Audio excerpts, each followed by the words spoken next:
Madhava Kunja Bihari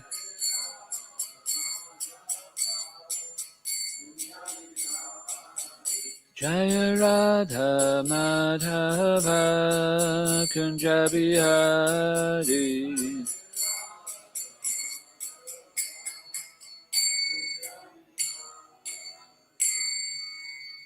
Iskon Govinda ki, Prabhupada ki, Grantaraj Srimad Bhagavatam ki, Nitai Gaur Premanande.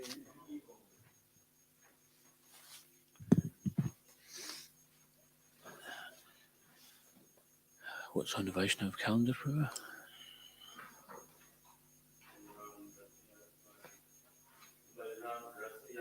Okay.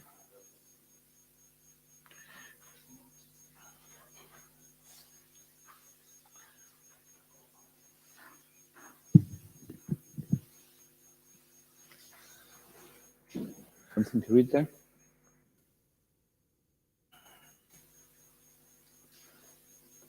I think this might have moved this thing.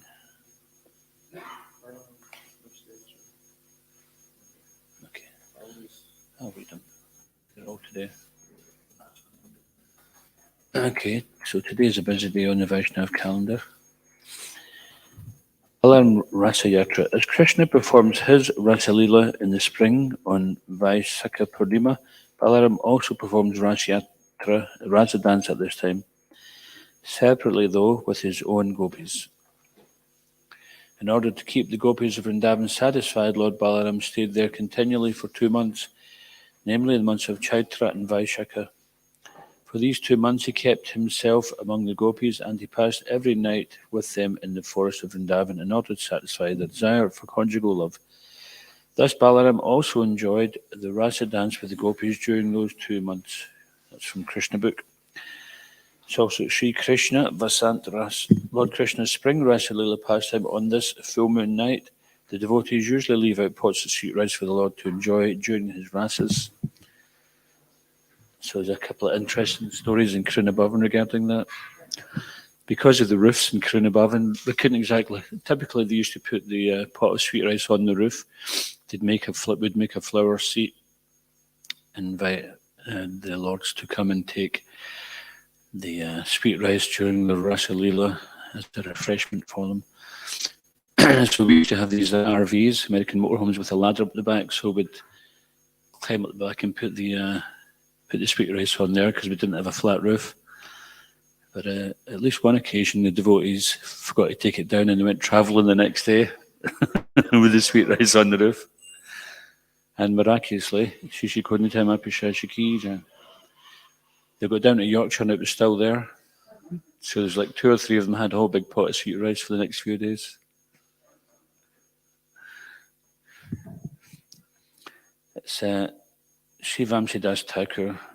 When Vamsidas Thakur appeared, Lord Chaitanya and Sri Advaita Prabhu were staying at his home.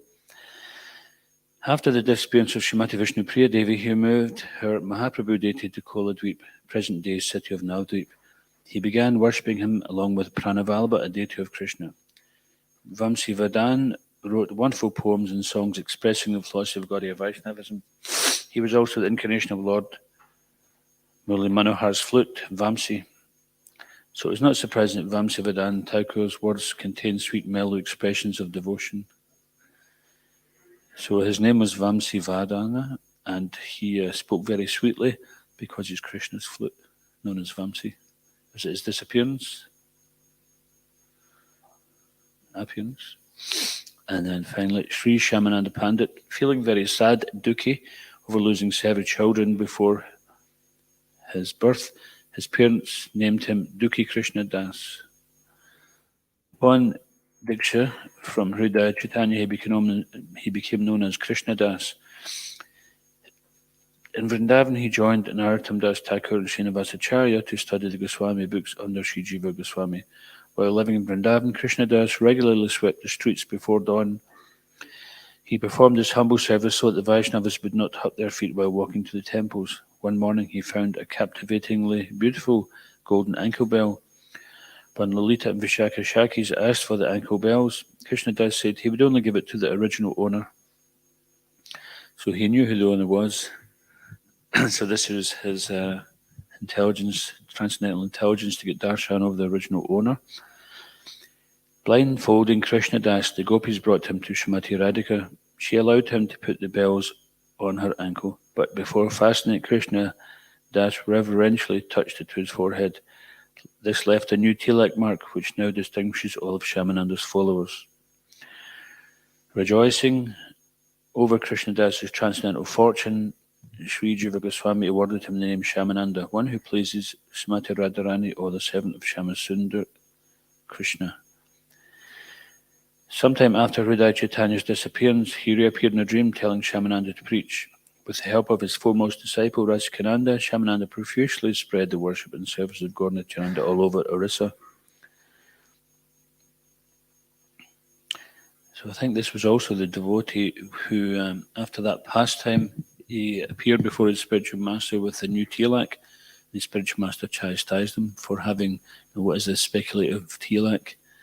And then he told him the dream, and he said, "Oh, don't be such a sahaja." And then after some time, he did manage to convince his spiritual master that it was a fact, that he had this meeting with Srimati Radharani, and she authorized his tilak mark, which was with the touch of her ankle bells on his tilak. Shri Shyamananda Prabhu ki, Shri Vaishnav Thakur's ki, Shri Krishna Balarama ki. Reading from Prabhupada Lilamrita, Keshva Bharati speaking, when you pass out a book, there is a certain reciprocation from Prabhupada. There was a dramatic difference in our internal experience when a person would take a book compared to just taking some incense or something. We would actually experience Prabhupada's association all day by distributing these books. We didn't feel left out just because certain devotees were physically closer to Prabhupada. Book distributors always got strong enlivenment. We would read about Haridas Thakur going out and rolling on the ground and begging people to chant. That kind of thing would inspire us. By Shishika. We used to think how Prabhupada was spending so much time behind a dictating machine just writing these books. We would meditate on how he would sleep just a few hours a day and minimize everything else to write these books. So we were also trying to cut down on our other activities and just go out and distribute books.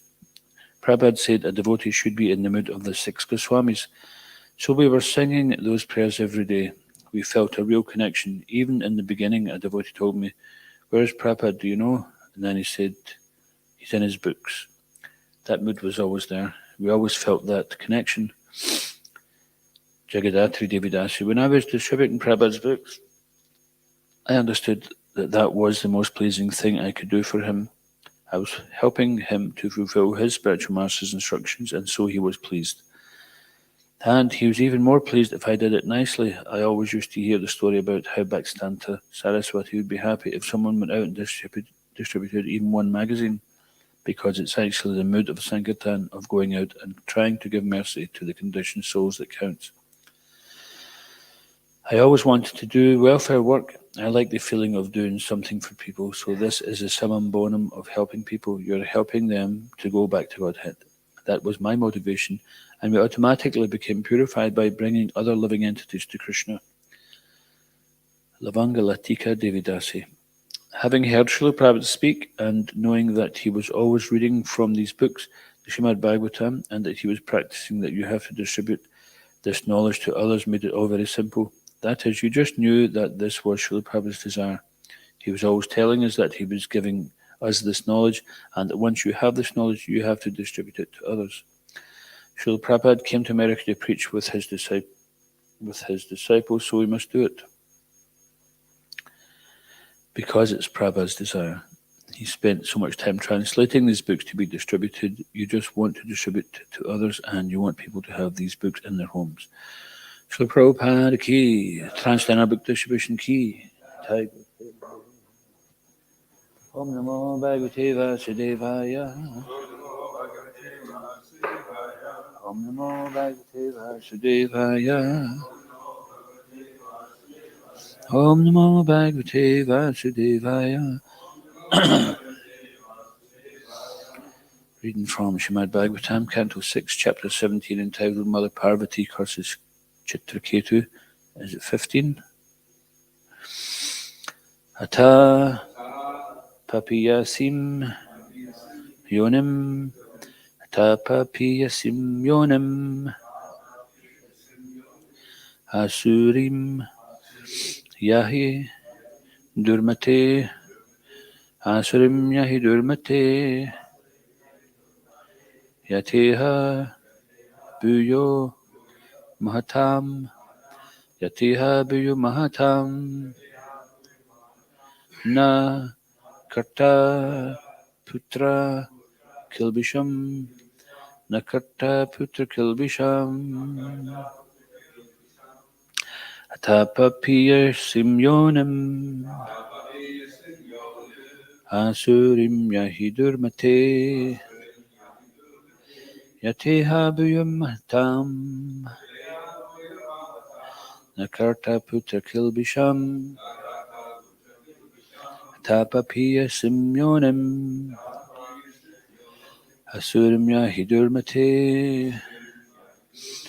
Yateha buyam mahatam. Nakarta putra kilbisham. Atapapiya simyonim. Asurim yahidurmate.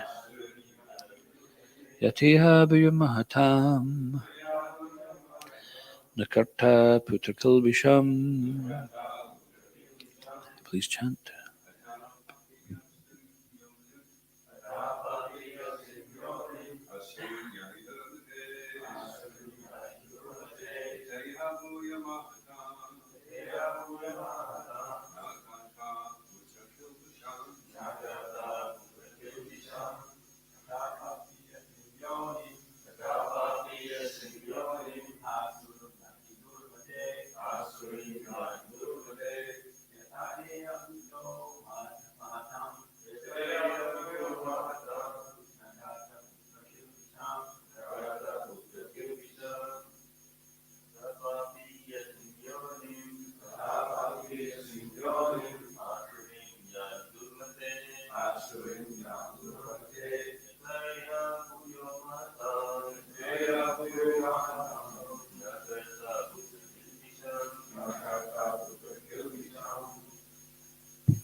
Ata, therefore, papi yasim, most sinful, yonim, to the species of life, asurim, demoniac, yahi, go, durmate, O impudent one, yata, so that, iha, in this world, buya, again, mahatam, to great personalities, na, not, karta, will commit, putra, my dear son, kilbisham, any offence.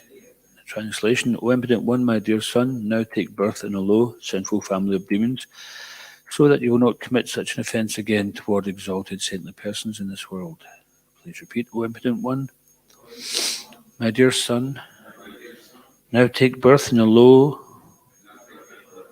sinful family of demons, so that you will not commit such an offence again toward exalted saintly persons in this world. So Prabhupada's purport. One should be very careful not to commit offences at the lotus feet of Vaishnavas, of whom Lord Shiva is the best. While instructing Srila Goswami, Sri Chaitanya Mahaprabhu described an offence at the lotus feet of a Vaishnava as Hati Mata, a mad elephant. When a mad elephant enters a nice garden, it spoils the entire garden. Similarly, if one becomes like a mad elephant and commits offences at the lotus feet of a Vaishnava, his entire spiritual career is halted. One should therefore be very careful not to commit offences at the lotus feet of a Vaishnava. Mother Parvati was justified in punishing Chitraketu, for Chitraketu impudently criticized the Supreme Father Mahadev, who is the father of the living entities conditioned within this material world. The goddess Durga is called Mother, and Lord Shiva is called Father. A pure Vaishnava should be very careful to engage in his specific duty without criticizing others. This is the safest position. Otherwise, if one tends to criticize others, he may commit the great offense of criticizing a Vaishnava. Because Chitraketu was undoubtedly a Vaishnava, he might have been surprised that Parvati had cursed him. Therefore, the goddess Parvati addressed him as Putra or son. Everyone is the son of Mother Durga, but she is not an ordinary mother. As soon as there is a small discrepancy in a demon's behavior, Mother Durga immediately punishes the demon so that he may come to his senses. This is explained by Lord Krishna in Bhagavad Gita. Daivihecham gunamayi mamamaya duratyaya mam evaye prapadyante mayam etam tarantite. This divine energy of mind, consisting of three modes of material nature, is difficult to overcome, but those who are surrendered unto me can easily cross beyond it. To surrender to Krishna means to surrender to his devotees also, for no one can be a proper servant of Krishna unless he is a proper servant of a devotee. Chadiya Vaishnava Seva Nishtara Payechi Keba. Without serving a servant of Krishna, one cannot be elevated to being a servant of Krishna himself. Therefore, Mother Parvati spoke to Chitraketu exactly like a mother who says to her naughty child, "My dear child, I am punishing you so you won't do anything like this again." This tendency of a mother to punish her child is found even in Mother Yashoda, who became the mother of the Supreme Personality of Godhead. Mother Yashoda punished Krishna by binding him and showing him a stick. Thus, it is the duty of a mother to chastise her beloved son, even in the case of the Supreme Lord. It is to be understood that Mother Durga was justified in punishing Chitraketu. This punishment was a boon to Chitraketu because after taking birth as a demon Vritrasura, he was promoted directly to Vaikuntha. Om Gyanantimarandasya Gyananjana Salakaya Chakshurmilitam Yana Tasmai Shri Gurave Namaha Mukam Karoti Vachalam Pangam Lagate Grimya Kripatamaham Vande Shri Grim Dinataranam Jai Shri Krishna Chaitanya Prabhu Nityananda Shri Advaita Gadadhara Shivasari Gaura Bhaktavrinda Hare Krishna Krishna Krishna Hare Hare Hare Rama Rama Rama Hare Hare.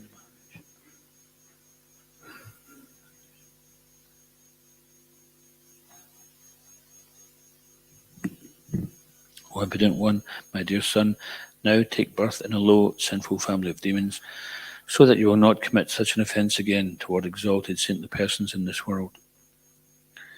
So many nice points in this purport. It's interesting how Mother Parvati addresses King Chitraketu in two ways. She calls him Papiyashim, most sinful, which is translated as impudent one. No, Durmati is impudent one. And she's also referring to it as Putra, my dear son.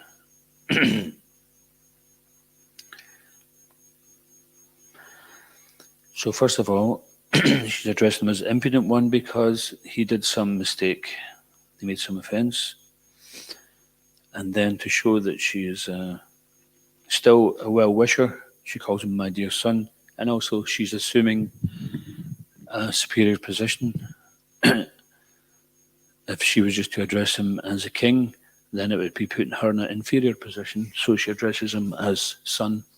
In this way, she assumes the right to punish him as a mother does. And we'll see later on he accepts this.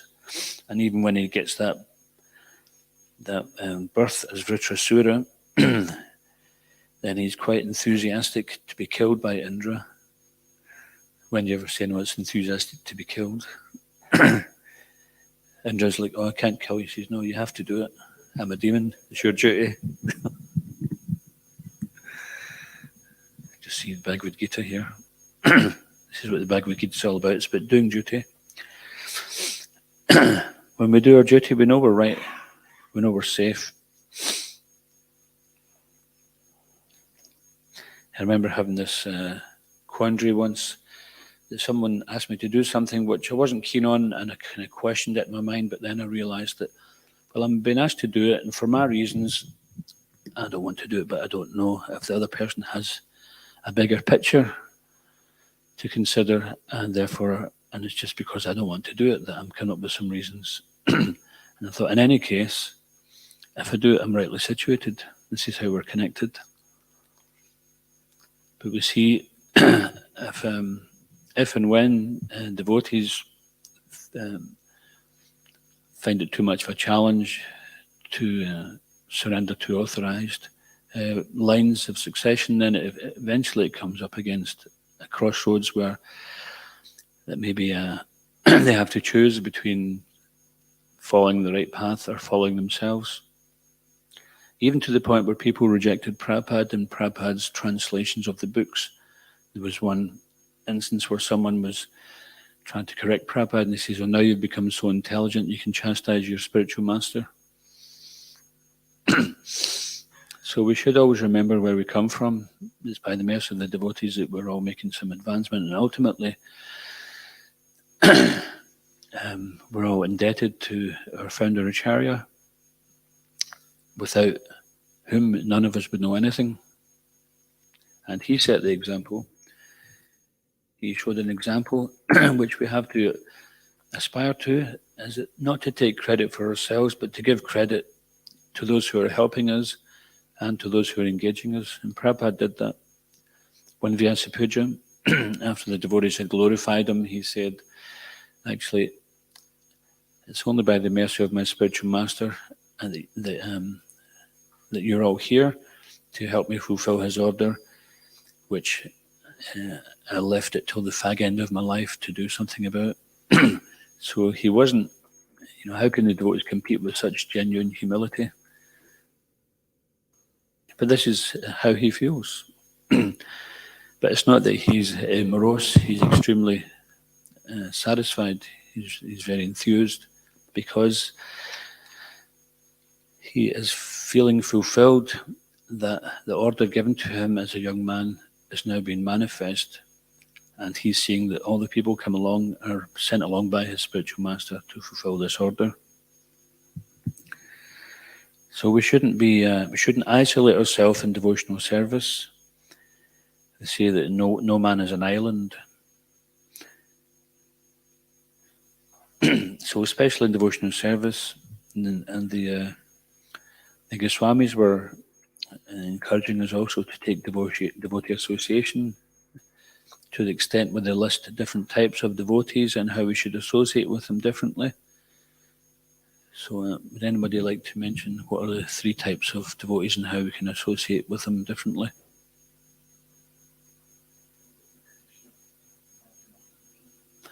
Okay.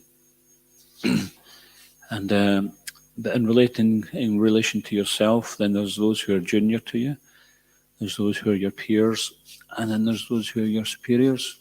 And everybody has that, and that's the parampara. If we think we have no inferior, if we think we have no superior, then that's pretty dodgy. Also, we shouldn't falsely think that we have no junior. We may think even the younger devotees are better than us. That's okay. Genuine humility is good.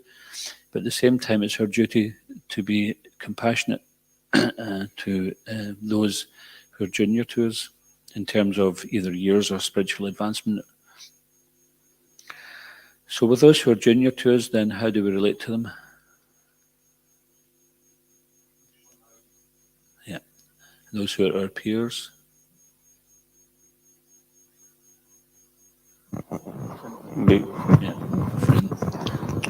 To be friends, to befriend them. And those who are superior or senior to us. Serve, yeah.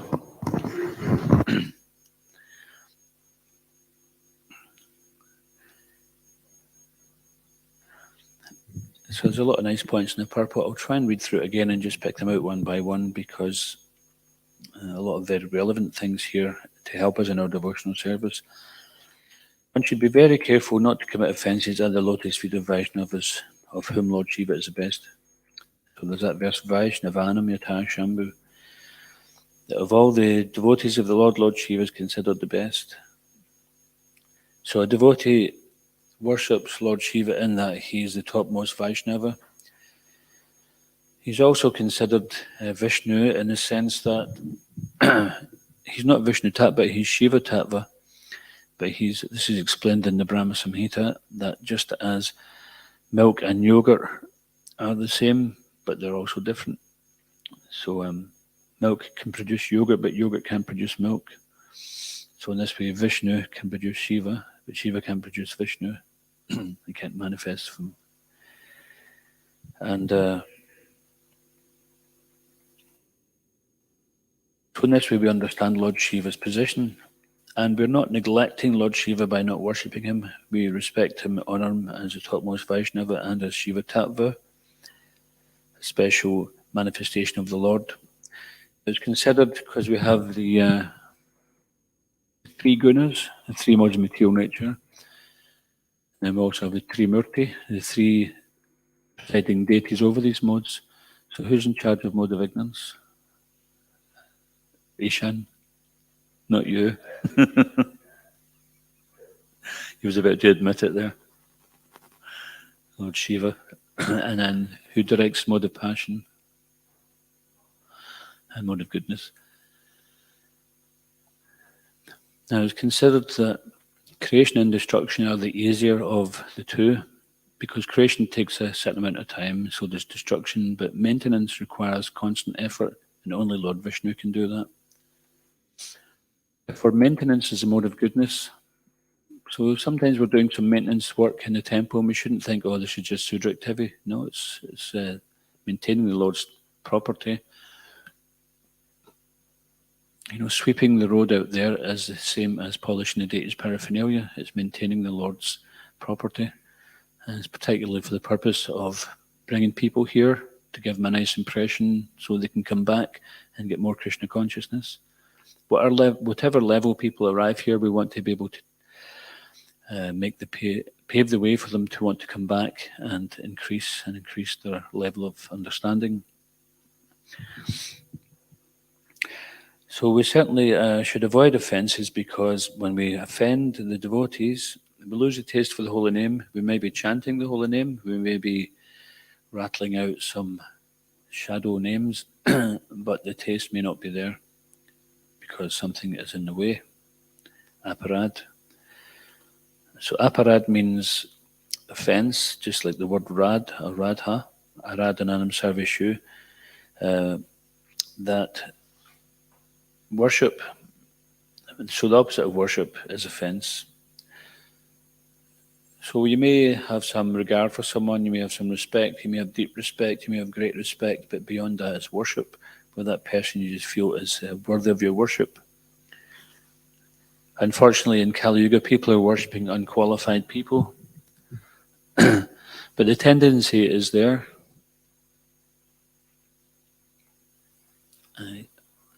Yad yad achariti shrishtas tat tat e vitaro janas yat pramanam kuruti lokas tadanuvartate. So whatever a great person does, come and follow in the footsteps, and whatever standards he sets by exemplary acts, the whole world pursues.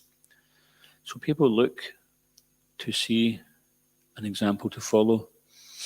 It's like we see sometimes celebrities or royal family, they're in the newspaper, and quite often, because the newspapers like to prey on negative things, they never put, very often anyway, they don't put good news. They look for some kind of scandal or something to disqualify people. Yeah, so if, say, for example, something goes amiss with the royal family, then it's on the newspapers because they naturally expect better behaviour.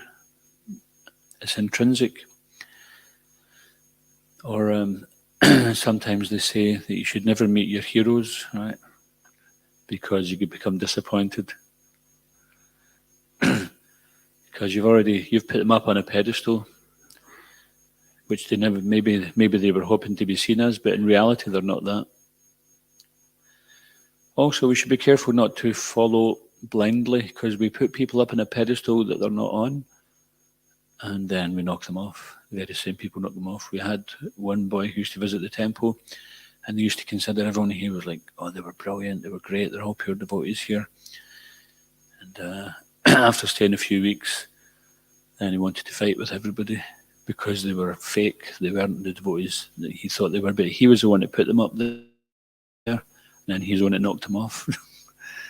And then after he left, a few weeks later, he wanted to come back again, and they were back up on the pedestal. And finally says, it's a bit exhausting getting up and down off this pedestal, just to accept we're all in the shower, we're all getting purified, we're all getting cleansed. It takes time.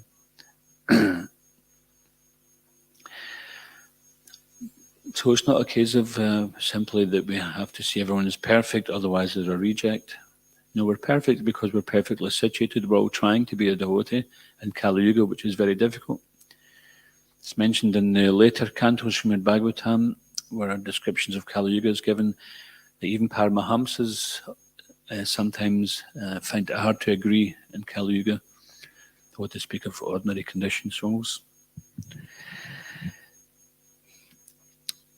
So, Sri Chaitanya Mahaprabhu described an offence at the lotus feet of a Vaishnava as Hati Mata, mad elephant offence. So that's explained in the Sri Chaitanya Charitamrita, that if one cultivates a nice garden, we may put in a lot of effort into our devotional service, we may put a lot of effort into staying awake in class, or we may not put much effort in. But if we put a lot of effort into doing some nice service, but then if we throw all caution to the wind and offend a devotee, then it's considered like we spent a lot of time cultivating a nice garden, we put up a nice fence, and we've cultivated everything. It looks so neat and manicured and tidy. And then after we've done that, we open the gate and we let a mad elephant in. And it devastates the garden. Uproots everything, tramples on everything, and then it's just chaos. You can just imagine the scene. So Hati Mata.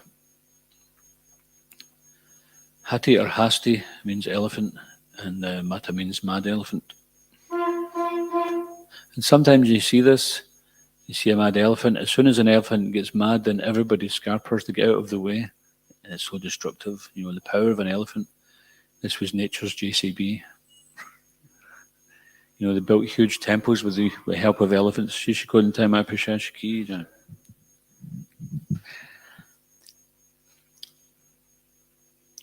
So his spiritual career, his entire spiritual career is halted. Srila Prabhupada says here, if you commit an offence at the lotus feet of a Vaishnava, entire spiritual career is halted. One should therefore be very careful not to commit an offence at the lotus feet of a Vaishnava. So what to do if you think you might have committed an offence? Should we just pack it in and go back to Karmi land? What do we do? Seek forgiveness, serve that Vaishnava, do whatever possible means we can do to serve that Vaishnava and please that Vaishnava. Yeah, I think you were asking such a question the other day in class, actually. So it was one Prabhupada disciple told me the 4 R's, which was very useful. Because sometimes people they'll say sorry because they know. Sometimes we're apologising not because of what we did, but because we got caught. There's difference. I remember one devotee, he had offended another devotee, so his spiritual master told him, go and apologise to him. So he went and apologised. He says, did you apologise? Yeah. Did you mean it? No. So he says, go and do it and mean it this time. So he had to really try to think, because otherwise we'll just do the same again, and the path is not cleared. Krishna's in our heart. He knows if we're sincere, if we're doing a proper apology. If we don't clear that and do a proper apology, then Krishna's still there waiting. It's like, okay, you've not done this yet. You've said some words, but in your heart and mind you haven't changed. So the 4 R's is, one is recognition. Then there's remorse. Then there's a path of rectification. And then finally reinstatement. So unless we have recognition. If we don't recognize what we've done wrong, how can we actually have genuine remorse? We can act like we're remorseful, but if we don't recognize it. So we recognize what we did wrong, and then we want to rectify, but in order to rectify, we have to genuinely feel remorseful that I shouldn't have done that. This person's my well-wisher, or they didn't deserve that. And then a path of rectification can be there. I remember Danavir Maharaj tell me that one devotee had done something very wrong. They had created some problem in his preaching. And although they had apologized, Maharaj was still feeling quite distant from them because he didn't feel that the apology amounted to much. So, but this devotee really wanted to get in Maharaj's good books again. So he preached and he sent him along some new devotees. And then he says, okay, now I know you're sincere. He had done something which had upset the preaching and spoiled his people he was cultivating. So then he made up for it by then again sending him new devotees. So Maharaj so that was his rectification. And then he could be reinstated.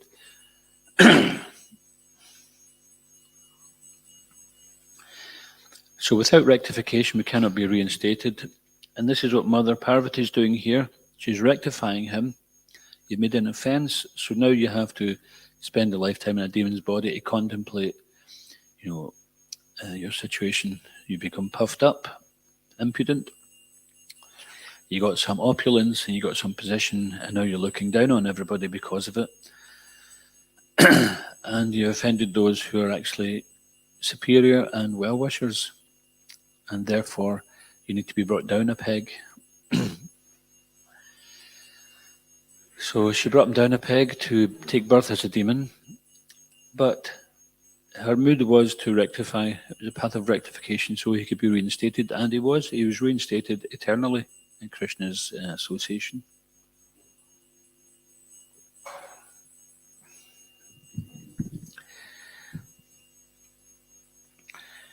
And Prabhupada said this is just like the Lord Shiva and Mother Parvati are like the father and mother.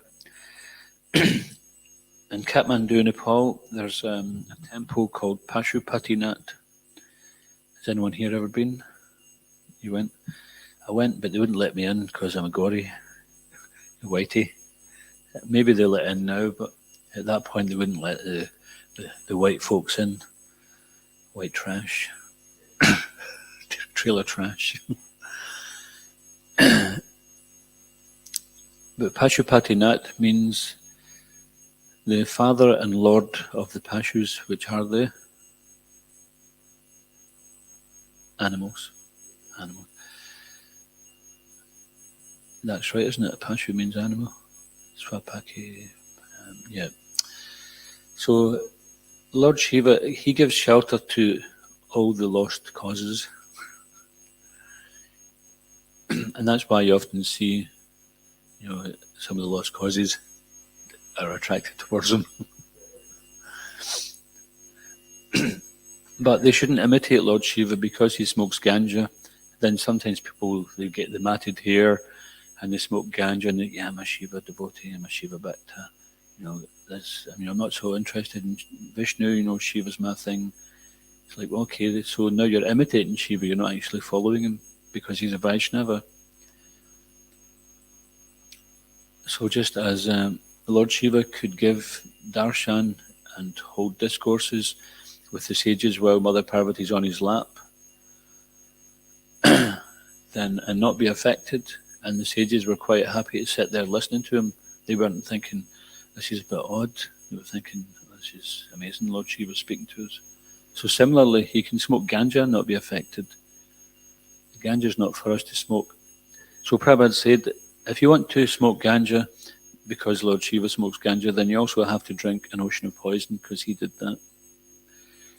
And he has a special name for that, which is called Nilakanta. Right, it means blue-throated one, Nilakanta. Just like in Jagannath Puri, there's a hill there called, or another name for Jagannath Puri is called Nilachal or Niladri, yeah, the hill of the Blue Hill.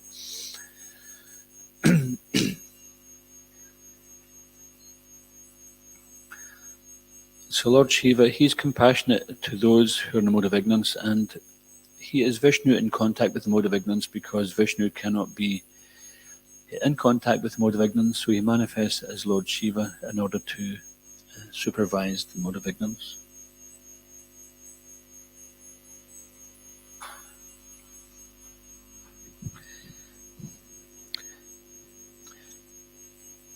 Because Chitraketu was undoubtedly a Vaishnava, he might have been surprised that Parvati had cursed him. Therefore, the goddess Parvati addressed him as Putra or son. Everyone is the son of Mother Durga, but she is not an ordinary mother. As soon as there's a small discrepancy in a demon's behavior, Mother Durga immediately punishes the demon so that he may come to his senses. So this is the purpose of it. Daivihi shagunma mama maya duratyaya. Sudura, duratyaya means very difficult to overcome.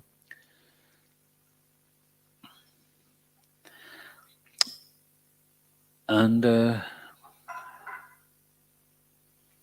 Prabhupada mentioned in one Back to Godhead, there was an art, there's a little feature called Prabhupada Speaks Out. Whenever I got a Back to Godhead, that would be the first page I would turn to and see what's Prabhupada going to say today. And it was really good because you just felt like on fire. And you see Prabhupada, he's the living Bhagavatam. He's showing how to live the Bhagavatam, how to practice in time, place, and circumstance. So Srila Prabhupada was referring to the, he's speaking about reincarnation and material nature. And he says, just like when the child is naughty, the mother will say, go to your room.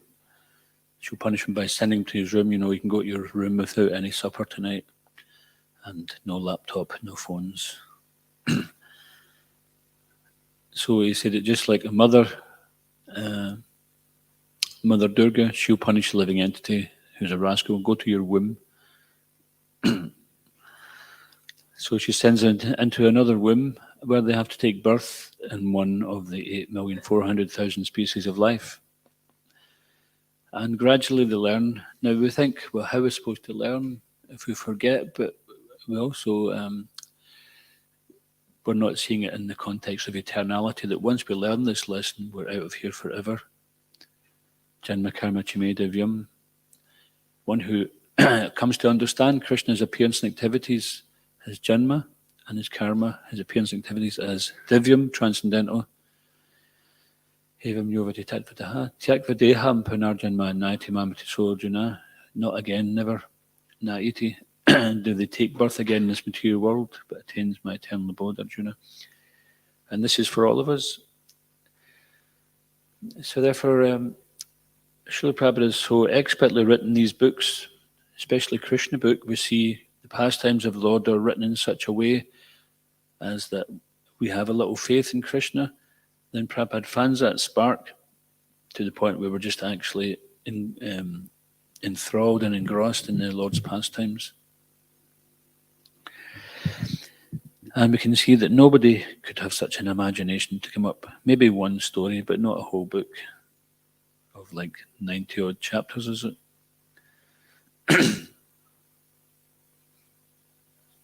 And they're all interacting with each other, and it's all corroborated with other scriptures, and then it's expanded upon. This is just like the tip of the iceberg.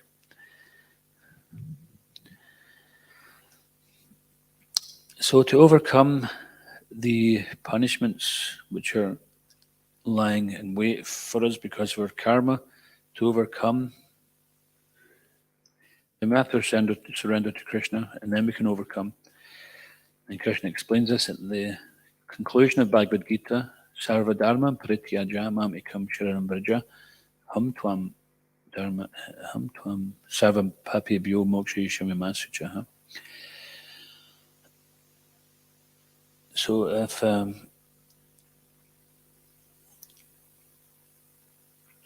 we surrender to Krishna, then he protects us from all sinful reaction, and we need not fear. We're afraid to surrender to Krishna, and we're also afraid of our sinful reactions. If we don't surrender to Krishna, then that fear will be realized. I remember one devotee explaining that all the fears we have are culminated in the fear of death. And it's not even necessarily death which we're afraid of, it's what comes after. Because our experience is that it wasn't very pleasant on many occasions. We have that memory deep down within our consciousness.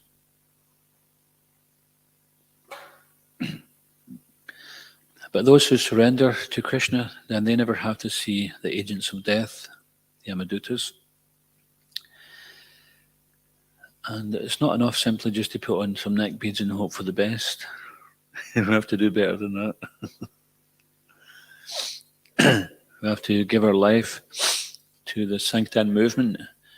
We're not looking to simply just escape the Yamadutas. That's what happens. Okay, maybe we manage to escape them, but then what happens in the next lifetime? So I remember at Manivednam Swami was here to give a class, and he made a really amazing point that, so one devotee was talking about, well, I'll just do the best I can and take up from the next lifetime. He says, so who's to say? And he says, in the next life I'll get a better opportunity. And at Manivednam Swami said, you've got the best opportunity just now. You've got everything there which is necessary for you to go back to Godhead. You've got association of devotees, you've got the holy name, you've got prasadam, you've got the deities, you've got Prabhupada's books, you've got service, Charanamrita. So he listed all these things. He says, what more do you want? What more do you need? And he said, and it's not going to be any easier. In fact, it's going to be more difficult, because as Kali Yuga progresses, then it's going to be more difficult.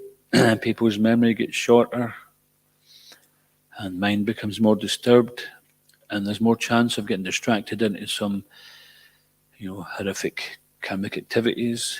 And all we're going to do, if we veer from the path now, all we're going to do is accrue more karma, which we have to clear away before we get back to the same point where we turned away from. So better we just keep going, isn't it? Because we're going to come back to that point again anyway.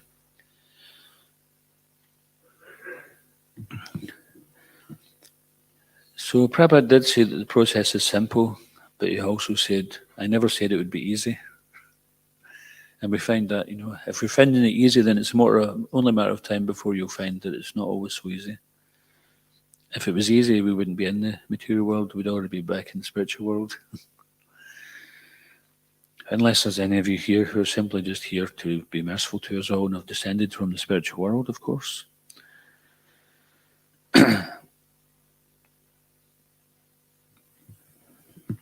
So Mother Parvati, so this Krishna says that to surrender to Krishna means to surrender to his devotee. For no one can be a proper servant of Krishna unless he's a proper servant of the devotee. Chadiya Vaishnava Seva Nistara Payachi Kiba. Without serving a servant of Krishna, one cannot be elevated to being a servant of Krishna himself. And it's not necessarily that we pick and choose. We say, well, I'll serve that one, but I won't serve anybody else. Sometimes you get that. It's like, well, I only listen to my spiritual master. I don't listen to anybody else. But if your spiritual master says, listen to everybody else, or listen to particular persons. So this is called serve and swerve. In one sense, we're pretending to serve, but we're actually swerving the service.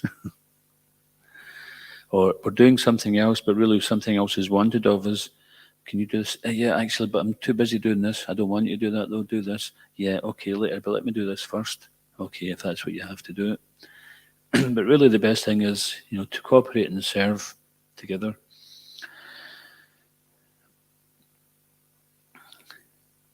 And we shouldn't think that that one's just a head case or a basket case, or that one's living on borrowed time. They're going to bloop any day now, so I'm not going to serve them. We should be quite eager to serve all devotees in some way or another.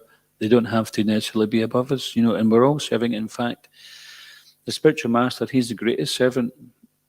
What greater service could a person do than to take your sinful reactions upon themselves so that you can go forward in Krishna consciousness? That's such a great service that the spiritual master does, isn't it? And what does he get for it in return? He gets Krishna's mercy. Because he's doing his duty. Lord Chaitanya told us all to become spiritual masters. So we may not be Diksha gurus, but we have to keep on endeavouring to raise our bar. And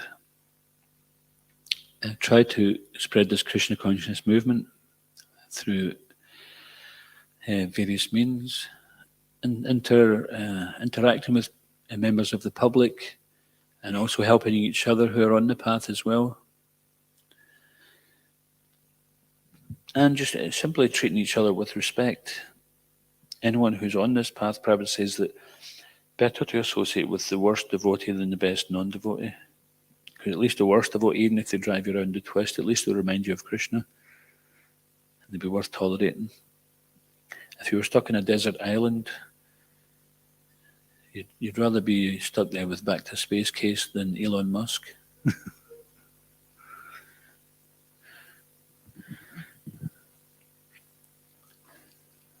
Because then you can discuss about Krishna. So just another couple of quick final points there. So therefore, so one cannot be elevated to being a servant of Krishna himself without being a servant of Krishna's devotee. Therefore, Mother Parvati spoke to Chitraketu exactly like a mother who says to not a child, "My dear child, I'm punishing you so that you will not do anything like this again." So the punishment is fitting the crime. She's thinking, he's made so much nice advancement, but he must not do this again. This is getting in the way. This is blocking his spiritual advancement. So this tendency of a mother to punish her child is found even in Mother Yashoda, who became the mother of the Supreme Personality of Godhead. Mother Yashoda punished Krishna by bending him and showing him a stick.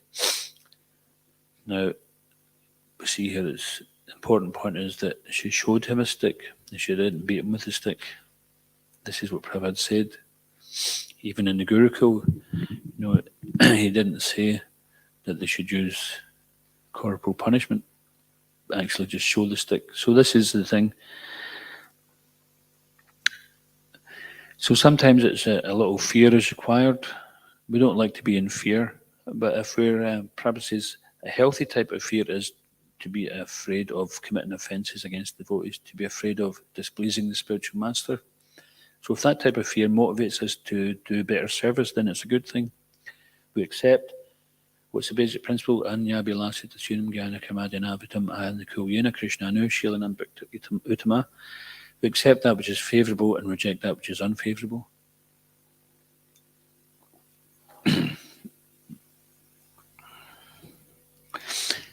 But it's not the best platform. But if it works to get us moving, that's something.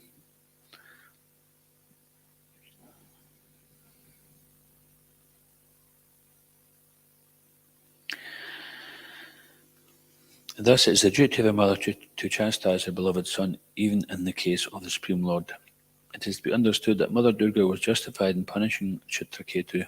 This punishment was a boon to Chitraketu because after taking birth as a demon Vritrasura, he was promoted directly to Vaikuntha. So often when a great personality gives some punishment or curse, it's meant for the rectification. Now, whether they take it like that or not, that's another matter. And often it's a benediction, just like Narada Muni, he cursed who was the twin Arjuna trees? Nalaku, Vera and Manigriva. So they were demigods and they were enjoying in the heavenly planets. And then Narada Muni came on the scene, and the damsels there, they covered themselves, but Nalaku, Vera and Manigriva were so intoxicated, they had no shame, so then he cursed them to take birth as trees. Okay, you want to stand naked? Stand naked as a tree, 10,000 years. So they were there, and Krishna, so he gave this curse on this curse, then Krishna benedicted them. He gave them his darshan. They went back to being demigods, and then they went back to Godhead.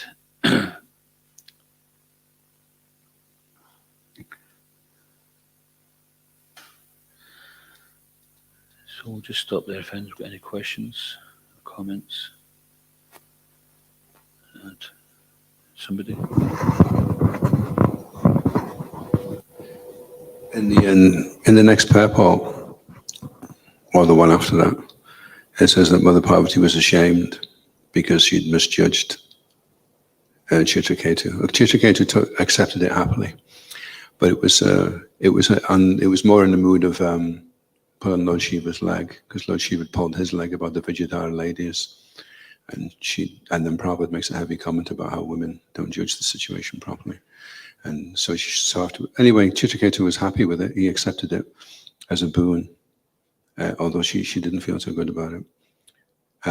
But I was just wondering she says, I'm going to curse you now so that you don't commit sins anymore against saintly persons. But when he was Vritasura, he was causing more problems than he was when he was... Chitraketu was just a sarcastic side comment, but he was going around with the Vijayadharas and everything was fine. But it doesn't seem to be such a good curse, because then he ends up actually standing on half the army with Indra and causing a lot of problems, Yeah, well, because he was a Vaishnava, he was given the shade of his lotus feet on their heads. But actually, we can see the Lord's arrangement that even Lord Shiva and Parvati and Chitraketu, they became part of the Lord's arrangement.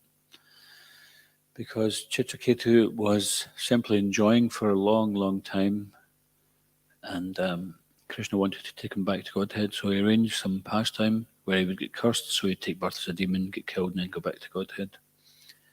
So we see this is at the time when he's cursed, then we'd think, oh, that seems a bit out of proportion. But when we see what happens in the end because of it, then we see this is the Lord's arrangement. And just like Kadamba Maharaj would say, that many times he'd seen the hand of the Lord. So we don't often see the hand of the Lord. If we were just reading this pastime and Prabhupada wasn't given the purports, we'd be wondering, well, what's this? What's that? Why is this? And that doesn't seem fair. But Prabhupada's keeping our faith intact the whole way along, so that we can understand the Lord's purpose behind this. And this is because Srila Prabhupada is in such an elevated position that he knows the purpose of the Lord through all these different pastimes. He can explain it.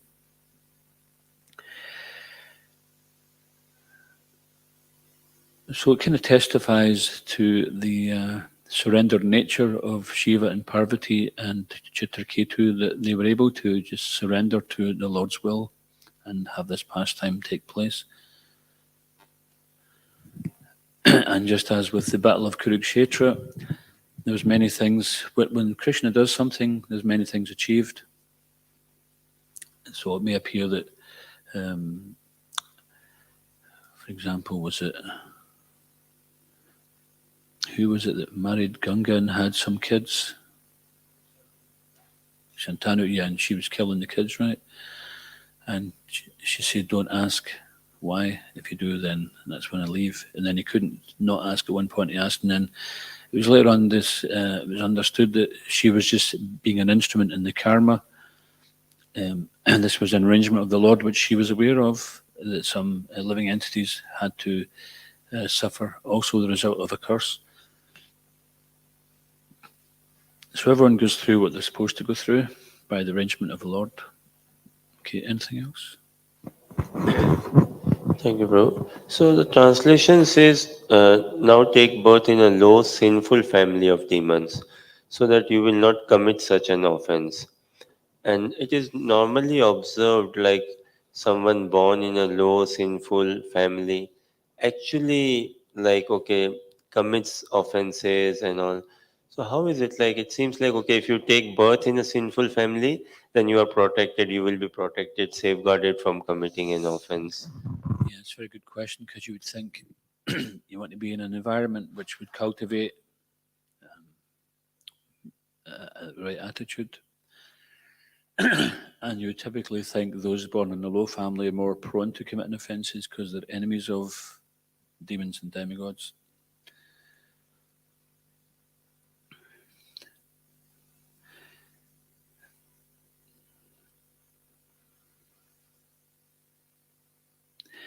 Maybe it would become revealed further along here. If anybody would like to comment on that. So for those that are born in low sinful families, they probably don't get the opportunity to commit offenses because they don't end up associating with saintly persons. Mm-hmm. because Chitraketu was so elevated, he was able to take darshan of Lord Shiva and the sages that were there. And that gave him the opportunity to commit the offense. But for someone who's low and sinful, then they don't get that opportunity. Yeah, that's a very good answer. Thank you. Just like in the royal family, it's not everybody who gets to associate with the king. But if you did get the chance and you mucked it up, then you wouldn't get the opportunity to be in those circles of association again. And that's why the Lord casts the living entities into lower species of life. Because it's considered that sinful activity is actually less serious than Vaishnava aparad. Sinful activity, you can get purified of that, but Vaishnava aparad is a much more serious thing. Okay, we'll just stop there. Iskon Guruvinda ki, Shri Prabhupada ki, Ventaraj Srimad Bhagavatam ki, Nitai Gaur Premanande. Hari Bol. His Grace Prabhupada Param Guru Ki.